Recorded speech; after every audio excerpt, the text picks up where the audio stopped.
Me and my family used to live in a 2-floored house. The second floor was made of wood, while the first floor had been cemented down. However, I didn't quite understand at first why it was built this way. This was abroad. As a 7-year-old, I didn't pay much mind to it. At the time, it had only been me, my older sister, and a maid, since my parents were both working and would often come home late at night. We had spent most of the day downstairs playing with toys when my older sister asked me to go with her to the second floor.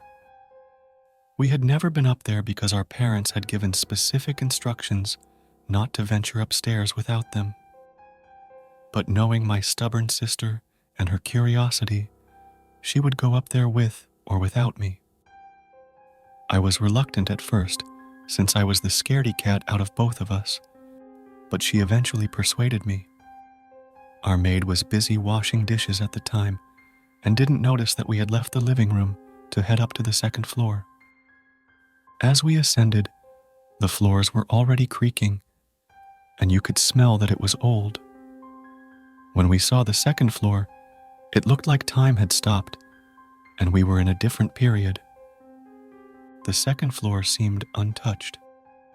There was a rocking chair to the side of the room next to a window, a crib a few feet away, and a small cabinet. From the looks of it, it had obviously been a nursery. We started to look around as my sister walked over to try the rocking chair and then checked the crib. A few minutes had passed, and I noticed my sister hadn't moved from where she stood. I walked up to her to see what was going on. She had been staring at what seemed like a large brown stain in the middle of the crib. As she went in to touch it, I could feel the hairs on the back of my neck begin to stand up. I felt a surge of panic and grabbed my sister by the collar, dragging her right out of there.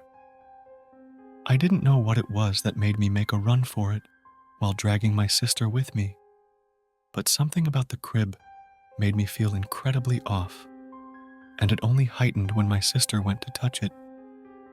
That night, as we ate dinner, I confessed to my parents that we had explored the second floor despite being told not to, and we were scolded.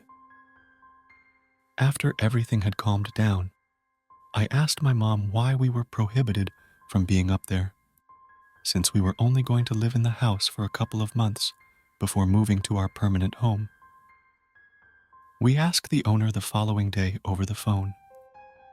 Turns out, the owner of the house had lost her daughter and grandchild in the same house on the second floor. She had come home to her psychotic husband, who had smothered their baby with a blanket because she wouldn't stop crying. As her daughter went to get her husband out of the way to grab her baby, he had been caught off guard and elbowed her in the face, causing her to hit her head hard onto the floor. Her daughter and grandchild didn't survive the incident, and the husband was put in jail. The owner hadn't moved anything onto the second floor since the incident, saying she felt something there that felt angry since her daughter and grandchild's death. She had wanted to get the house renovated and have the second floor destroyed to turn it into a 1-floor home to hopefully be able to rent it out, which is why she had hired my parents to temporarily live here, but had strict instructions not to go to the second floor and wouldn't disclose what happened as it drove people away. Needless to say, we left that house earlier than the agreed stay and haven't been back since.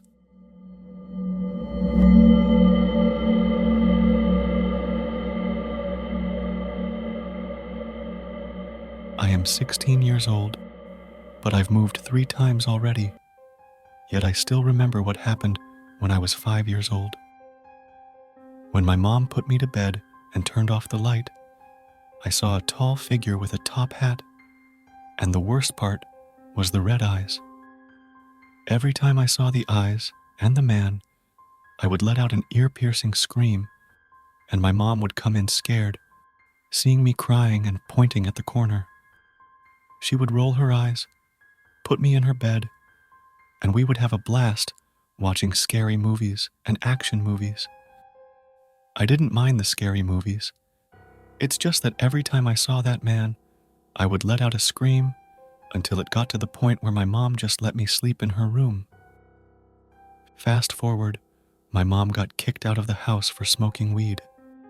I still loved my mom, but it was weird because when she was gone, the man stopped appearing. But here's the worst part. I saw him in dreams every Tuesday and screamed. When my grandma got tired of the screaming, I slept with my grandpa. Fast forward, I was 12 or maybe 13, and my uncle and aunt just moved in with my cousin. I never got to sleep in my room because it was being used for my newborn cousin, or, well, he was 2 years old. The only time I was allowed in there was when I went to get toys.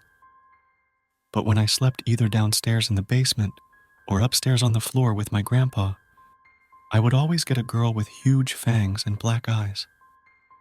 It happened every 1 to 2 weeks, and I would wake up scared, then stay up all night watching TV or playing video games on my grandpa's phone. This kept going until I was 14 and finally moved into my own room. Not even a day later, I got a new ghost, but it was a little boy. He said that his mommy and daddy were sorry about what they had done to me. I was so confused until I realized, and when I woke up the next morning, I looked up my address. Apparently, there was a married couple with a boy who brutally died. Not long after, I moved out because my uncle was given the house and decided to sell it. When I moved into the new house, I got a weird feeling about it. Not to mention the house was old, with a rusty shed out back and old rooms. I didn't care, but I was in this stage where I said, forget everyone, and stayed up much longer than everyone else, going to bed at 3 or 2 a.m. During these days, I played COD and GTA, you know, the usual games, and I would hear noises coming from above. Not to mention, when the lights were off, I would hear whispers of how I wanted to hang myself or stab myself. I didn't mention it because I knew I was never suicidal. I had a lot of people who cared about me. As a year went by, things got worse. I kept having nightmares about murder, death, and people screaming about how suicide was the only way out. I said, fine, forget it.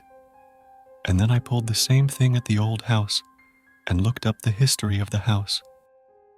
Apparently, it was the house of a big family that was being hunted and committed suicide by hanging themselves. I was horrified and asked about this to the owner since we were renting. She went pale and ignored me, and I was shocked but didn't care. Now, this year's date, we got kicked out because the owner got tired of the house payments going up, so she decided to sell it. We moved into my uncle's, but as much as I was there, things started to go missing, and things started to move on their own.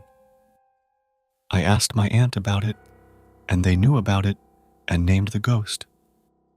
Instead of being creeped out, I got curious, not because of the history of the house, but because of the ghost.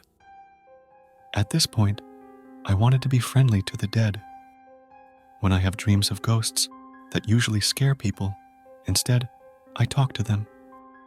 Some don't respond, some do, and some use sign language. I think I've grown a connection to the dead, but I don't mind it at this point.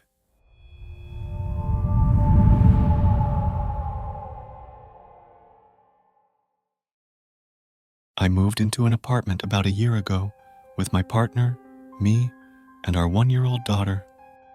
We didn't have any unusual experiences until 3 months after we moved in. We heard creaking on the wooden floors, but blamed it on heat. Doors shutting, but we blamed it on the wind. One day, my partner and his friend were over. We have a fan in our bedroom that was turned off. They decided to go for a smoke, and my partner checked to make sure the fan was off to save on electricity. When they came back, the fan was on full speed and on the oscillating setting. They shrugged it off.